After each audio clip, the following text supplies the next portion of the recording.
안녕하세요. 다원교육에서 현재 통합사회 한국사 양정고 진명여고 수업하고 있는 고소연이라고 합니다. 감사합니다. 네. 일단은 오늘 주어진 시간이 많지는 않아서 제가 통합사회 한국사 두 과목 수업하고는 있지만 가장 좀 궁금해하실 통합사회 위주로 좀 설명을 드리려고 하거든요. 일단 아까 원장님께서 말씀하셨듯이 처음엔 이제 통합사회 한국사는 뭐 혼자 할 수 있을 것 같은데 뭐 굳이 학원까지라는 생각을 조금 하세요.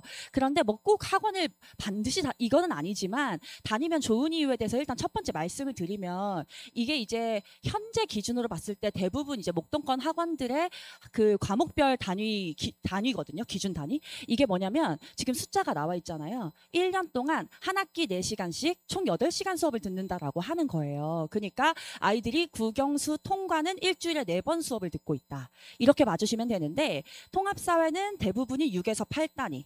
그래서 한 학기 기준으로 일주일에 3시간 하는 학교도 있고 4시간 하는 학교도 있고 한국사는 대체로 이제 6단위. 이렇게 가거든요. 근데 이게 왜 중요하냐면 단순히 일주일에 많이 배워서가 아니라 대학교 갈 때 내신 산출할 때요. 이 단위수에 비례해서 산출을 하거든요. 그러니까 통합사회가 만약에 우리 학교가 8단위다라고 하면 사실 국영수 통과랑 똑같이 반영이 된다라고 하는 거예요. 근데 거기다가 우리가 한국사까지 세트라고 쳤을 때 같이 보면 어떻게 보면 내가 이번에 좀 삐끗해서 뭐 국어나 영어를 좀 못 봤어. 이때 얘네가 충분히 메꿔줄 수 있는 그런 힘을 가지고 있다는 거죠. 그러니까 무조건 잘 봤을 때 유리한 과목이다라는 거 먼저 말씀을 드리고요. 일단 통합사회가 개정된 그 교과서 내용을 좀 설명을 드릴 건데 여기 이렇게 단원명을 보시면 기존 단원과 이제 내년부터 아이들이 공부하게 될 개정통합사회 단원은 달라진 게 거의 없어요. 여기 파란색 보시면 통합적 관점이라는 되게 애매한 단원 하나가 추가가 됐고 나머지는 순서만 바뀌었습니다. 순서만 바뀌었다라고 할 때 여기 보시면 현재 4, 5, 6단원 헌법, 경제 그리고 요게 사회정의라고 해서 윤리 파트거든요. 요 세 파트가 통합사회 2로 넘어가면서 뭐 살짝 이렇게 2에다가 어려운 단원들 몰아 넣었구나 이런 느낌만 좀 가져가시면 될 것 같아요.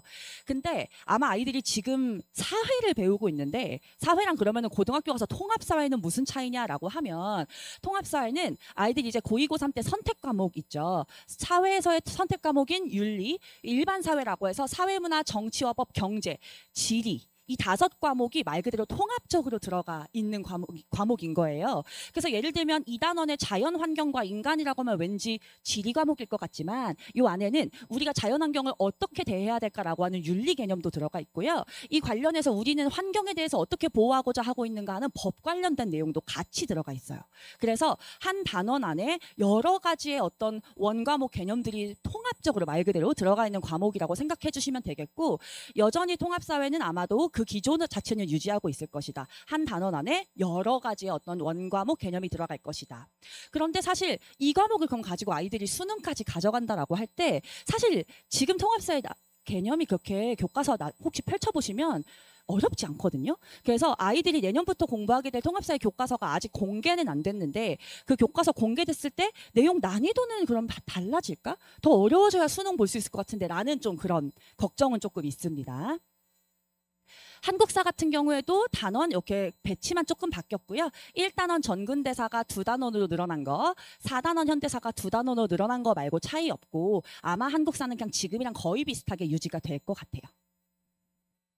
자 그러면 이미 익히 알고 계시겠지만 우리 현재 이렇게 사회 과목이 선택 과목 총 9개 중에서 2개 선택하는 형식이었다면 이제 우리 아이들 내년부터 이제 수능 들어갈 때는 공통으로 통합사회를 수능을 보게 될 텐데요.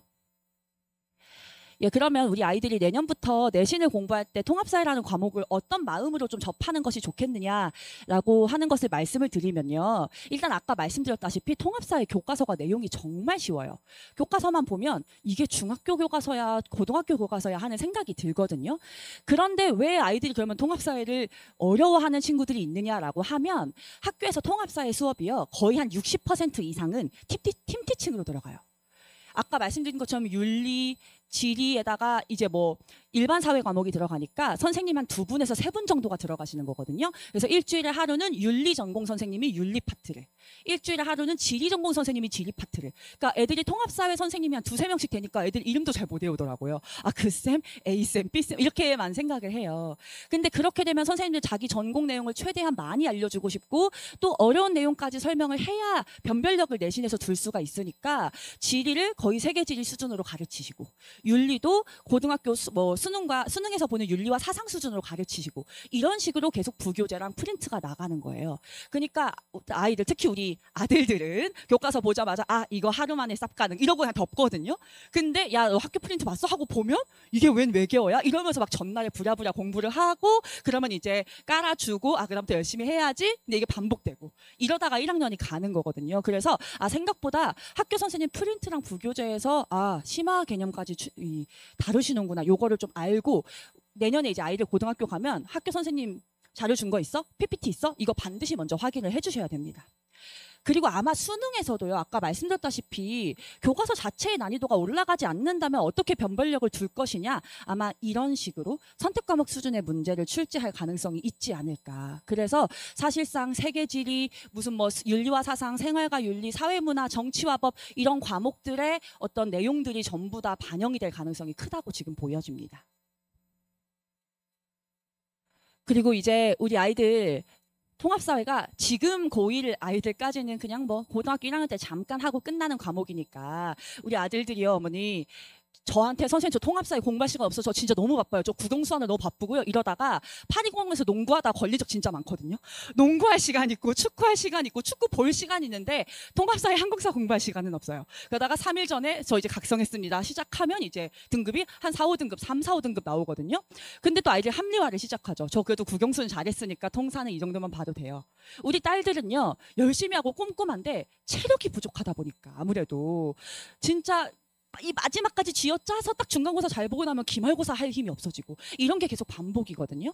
그래서 지금 아이들은 계속 타협을 하는 거예요. 그러나 국영수가 더 중요하니까. 근데 우리 현재 이제 예비 고1 학생들부터는 그게 안 된다는 거죠. 왜냐하면 고1 때 내신한 거 가지고 그대로 올라가서 수능을 볼 건데 왜 안 하겠냐는 거예요. 사실은 내신 대비가 곧 수능 대비라고 봐주셔도 괜찮아요. 아마 학교 선생님들 그거 다 고려하셔서 얘들아 수능에서 아마 요 정도 원과목 심화 개념 나올 거야. 미리미리 공부해라면서 계속 내신 때 가르쳐 주실 거거든요. 그러면 그거를 잘 공부해서 성적도 잘 받아서 그거 가지고 수시도 대비하고 정시도 대비하고 할 수 있는 아이와 고1 때 일단 나는 국영수가 중요하니까 하고 타협했다가 고3 가서 통합사회 1강부터 시작해서 60강, 심화 개념 이렇게 하는 아이하고는 정말 큰 차이가 있을 거거든요. 그런 단순히 개념에서 차이가 아니라 어머니 생각해 보시면 고3 가서 이제 와서 통합사회를 인강 1강부터 시작한다고 생각하시면 그 시간을 줄여서 국영수 공부하는 애들하고 또 국영수에서 얼마나 차이가 나겠어요. 그러니까 사실은 그런 시간 관리의 개념에서 봤을 때도 고1 때 통합사회를 아 이건 결국은 수능 과목이야 라고 받아들이고서 열심히 준비하는 게 훨씬 더 효율적이고 앞을 내다봤을 때 좋은 결과가 더 있으리라고 생각이 된다라고 말씀드릴 수가 있겠고요. 뭐 통합사회 내신에서 킬러는 그래서 우리 어쨌든 지금 코앞에 있는 건 내년 내신이니까요. 아까 말씀드린 것처럼 심화 과목 개념까지 설명하셨을 때 그 지역적 개념 그리고 그 문제까지도 수능 유형으로 출제를 요즘은 하시거든요. 예를 들면 윤리 같은 경우에 단순히 이 사상가가 뭐라고 말했니를 물어보는 게 아니라 A 사상가 B 사상가 주고 A 사상가 B 사상가를 A 사상가가 B 사상가를 뭐라고 비판했겠니? 이런 식으로 완벽하게 이해하지 않으면 못 푸는 문제를 또 내신에서도 출제하고 계시기 때문에 다양한 문제를 조금 풀어보는 것이 중요하겠고요. 한국사는 그냥 간략하게 말씀드리면 아시잖아요. 일단 양이 너무 많아서 그 양을 소화하는 것 자체가 일단 힘들다. 그리고 사료를 또 해석해야 되는데 우리 중학교 역사는 외우면 키워드가 보여서 문제를 풀 수 있다. 외우는지 못 외우는지가 문제라면 고등학교 한국사는 외운 거 내가 스스로 사료 해석할 수 있는지 그 능력까지 좀 봐야 되는 특징이 좀 있고요.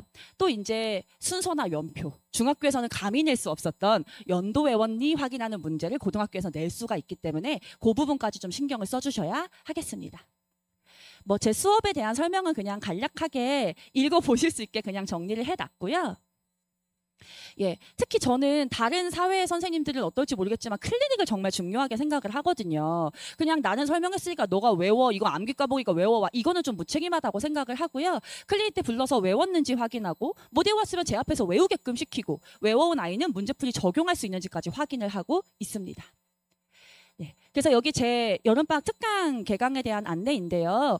여기 보시면 통합사회 같은 경우에는 이제 아이들 중3 학교에서 우리 학교는 뭔가 사회를 좀 골고루 가르치지 않은 것 같다. 특정 단원만 가르쳤다라고 할 때 그냥 한번 경험시켜보고 싶다. 우리 아이가 좀 배경 지식이 부족한 것 같다라고 하면 한번 들어보시면 좋을 것 같고요. 그리고 역사 같은 경우에는 중3 아이들 아마 올해 조선까지 배우고 끝날 거예요. 그래서 근현대사를 아예 안 배우고서 고등학교 올라올 거거든요. 그래서 그 부분에 있어서 근현대사를 그래도 한 번은 해봤으면 좋겠다 하시면 이 수업 한번 관심 봐주시면 좋을 것 같습니다. 네, 그럼 여기서 마치도록 하겠습니다. 감사합니다.